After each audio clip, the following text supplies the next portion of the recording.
The inspiration for 1985 was the Internet protocol Tor, which intelligently uses relays and encryption to obfuscate the source and destination of IP traffic. First, some prerequisites. 1. All devices must have a fast connection, either 4G or Wi-Fi. This ensures that latency is kept down, which is at the forefront of the protocol's design.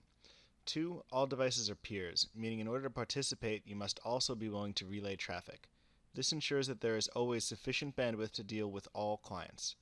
Tor is notoriously plagued with slow speeds and high latencies, and 1985 prevents this by ensuring that all clients have a sufficient connection and are willing to help out before they can play. Bandwidth consumption, by the way, is expected to be in the range of a few hundred megabytes per month for network traffic. That said, let's take a look at how the protocol works.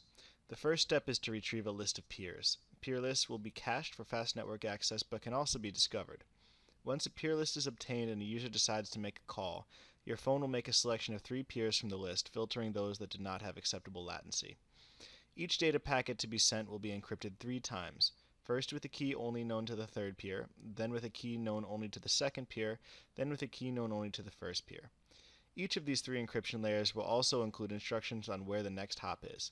Technically, the data will also be encrypted a 4th time because the payload will be a secure real-time transport protocol, or SRTP packet, for the consumption of the VoIP gateway. Each of the peers will unwrap its layer and forward traffic on. Peer 1 and Peer 2 will only know that they are not the third peer on the list, since unwrapping did not reveal the payload. Peer 1 will know the origin of the traffic, but it will not know that it received traffic from the origin, since Peer 1 won't know whether it is the first or the second hop. It also won't be able to read the traffic, nor know where it is ultimately going. Peer 2 knows absolutely nothing, not the source, not the destination, and not the contents of the payload. Peer 3 will know that it's the third peer and will have access to the payload, but since the payload itself is encrypted voice packet, it still won't be able to figure out the contents. In order to reveal the origin and destination, Peer 1 and Peer 3 would have to collude with each other. But in order to find each other, they would also need to collude with Peer 2.